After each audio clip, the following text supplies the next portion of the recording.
کہہ رہے ہیں ثاقب صاحب، آج اسلام آباد میں بھی موسلادھار بارش ہوئی ہے. ایک تو سیلاب کی جو مجموعی صورتحال ہے اس پر کامنٹ کیجئے گا، لیکن اسلام آباد کی جب بات آتی ہے کہ نشیبی علاقے ڈوب گئے تو حیرت اس لیے ہوتی ہے کہ دیگر اگر ہم کراچی کی بھی بات کر لیں، چلے لاہور کی بھی بات کر لیں، تو ان کو یہ لیوریج دیا جا سکتا ہے کہ یہ اس طرح سے پلانڈ سٹیز نہیں تھی، یہ قدیم آبادیاں تھیں، قدیم بستیاں تھیں جو آباد تھیں. ایک پلانڈ سٹی ہے، اس میں بھی یہ صورتحال پیدا ہو جاتی ہے.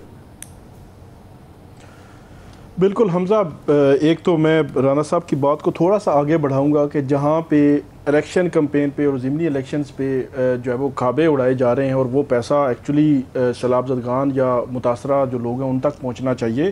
دوسری جانب یہ آپ نے سنا ہوگا ڈاکٹر طاہر القادری، انہوں نے جو ان کی سالانہ ایک میلاد کانفرنس ہوتی ہے جس میں کروڑوں روپے خرچ آتا ہے، تو انہوں نے اس دفعہ وہ ختم کر دی ہے، ملتوی کر دی ہے. مطلب اس دفعہ نہیں ہوگی تو سارا خرچ وہ سیلاب متاثرین کو دیں گے. میرا خیال یہ ہے کہ اس قسم کے ٹرینڈ سیٹ کرنے چاہیے ہمیں. بہت سارے ایونٹس، بہت ساری چیزیں جو ہے وہ آپ ان کو سادگی سے بھی بنا سکتے ہیں، اور بہت ضرورت ہے ان لوگوں کو جو اس سارے سیلاب سے متاثر ہوئے ہیں اور ابھی ہو رہے ہیں. جو آپ نے بات کی یہاں کی جو اسلام آباد کی جو بارش تھی غیر معمولی تھی. میں بارش جب جو ہے وہ شروع ہوئی تو کیونکہ بارش میں تھا تو بہت ہی تیز بارش تھی اور 1 گھنٹے تک تقریباً رہی. اور جو آپ نے بات کی کہ پلانڈ سٹی پھر ان پلانڈ ہو جاتے ہیں، تو جب بارش ہی اتنی غیر معمولی ہو تو پھر ان پلانڈ معاملات ہو جاتے ہیں. بہت ساری جگہوں پہ پانی بھی تھا اور گاڑیوں کا بھی. تو یہ سارا جو وہ کلائمیٹ چینج کو ہم بار بار ڈسکس کرتے ہیں، اچانک بارش ہوئی ہے. مطلب دن تک کوئی ایسا سینیریو نظر ہی نہیں آ رہا تھا، اچانک شروع ہوئی اور اچانک جو ہے وہ ہر طرف جل تھل ہوگی اور پانی جو وہ ہمیں نظر آنا شروع ہو گیا. یہ جو ہم ڈسکشن کر رہے ہیں اس میں 3-4 پوائنٹس میں ایڈ کرنا چاہتا ہوں. ایک تو سب سے بڑا، ایک تو جو سیلاب متاثرین ہیں، جگہیں ہیں، فصلیں ہیں، ان تک فنڈز، ان تک ریلیف کی چیزیں پہنچنا. دوسرا وہ جو لوگ بچ گئے ہیں ان کے لیے جو مہنگائی کا سیلاب ہے اس کو بھی حکومت نے مینیج کرنا ہے، کیونکہ جو جتنے علاقے متاثر ہوئے ہیں، جو سینٹرل پنجاب متاثر ہوا ہے بہت بڑے پیمانے پر، تو ان سے جتنا منڈیوں میں جو سبزیاں جاتی تھیں یا جتنی چیزیں یہ منڈیوں میں جاتی تھیں وہ ڈیفینیٹلی وہ اب پرائس ان کی اوپر جا رہی ہے. تو ان چیزوں کو بھی حکومت کو جو ہے وہ دیکھنا ہے.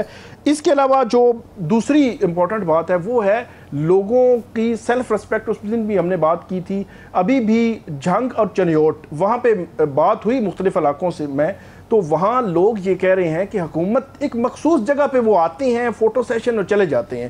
ٹھیک ہے، ہم کرٹیسائز نہیں کرتے پنجاب حکومت کو، ٹھیک ہے وہ اپنے طور پر لگے ہوئے ہیں، ڈی سی اے سیز یا پنجاب حکومت کے نمائندگان ہوں گے، لیکن بجائے اس کے کہ فوٹو سیشن پر آپ جو ہے وہ فوکس رکھیں، آپ لوگوں تک پہنچیں اور لوگوں کی جو ان کی عزت نفس ہے اس کا خیال رکھتے ہوئے ان کو فیسیلیٹیٹ کریں.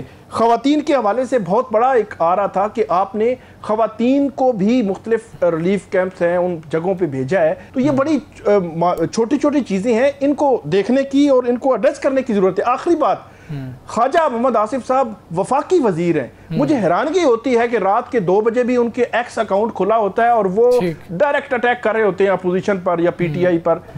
اس وقت حکومت کو چاہیے کہ وہ ایک میسیج دے. نہیں ثاقب صاحب، وہ اپنی حکومت کو بھی خود کش حملہ کرتے ہیں. ایک کاز پر متحد ہونے کی ضرورت ہے. ثاقب صاحب لاسٹ میں کامنٹ کیجئے گا. ہم نے میاں نواز شریف صاحب کو بہت زیادہ ایکٹیو ہوتے سیاسی طور پر دیکھا ہے، ران صاحب ٹھیک نشاندہی کر رہے ہیں، کیا وجہ ہو سکتی ہے کہ اس وقت وہ خاموش ہیں؟ وجہ تو کوئی بھی نہیں ہے. مری میں بیٹھ کے وہاں پہ ملاقاتیں کرنا اور وہاں پہ بالکل حشاش بشاش. ابھی میں تصویر ان کی دیکھ رہا تھا کہ وہ سردار ایاز صادق صاحب کے ساتھ بالکل حشاش بشاش ہیں. کوئی وجہ ہی نہیں ہے کہ ان کو تو لاہور بیٹھنا چاہیے ڈیفینیٹلی اور مختلف جگہوں پہ جانا چاہیے. مطلب اگر وہ نہیں جا رہے تو میرا نہیں خیال کہ اس کے پیچھے کیا جو ہے وہ ہو سکتا ہے کہ وہ مریم نواز صاحبہ جو ہے وہ جا رہی ہیں، یا پھر یہ ہو سکتا ہے وہ یہ کہہ رہے ہوں کہ وہ وزیر اعلیٰ ہیں تو وہ جائیں تو وہی فوکس رہیں، نہ کہ میاں صاحب فوکس ہونا شروع ہو جائیں اور میاں صاحب کی طرف میڈیا جو ہے وہ آنا شروع ہو جائے. کیونکہ وہ اپنی بیٹی کو وزیر اعلیٰ انہوں نے بنایا اور بیٹی کو آگے جو ہے وہ کر رہے ہیں اور بیٹی کو آگے بڑھتا ہوا دیکھنا چاہ رہے ہیں، اور یقینی طور پر ہو سکتا ہے نیکسٹ پرائم منسٹر بھی وہ دیکھنا چاہ رہے ہوں. تو فوکس ان کا بیٹی ہے. نہ جانے کی کوئی وجہ نہیں ہے. ان کی ساری میٹنگز ابھی پچھلے دنوں جو آپ یہ سمجھ رہے ہیں ثاقب صاحب کہ شاید وہ خود سے سپیس دینا چاہ رہے ہیں تاکہ اوور شیڈو نہ ہو جائیں وزیر اعلیٰ صاحبہ.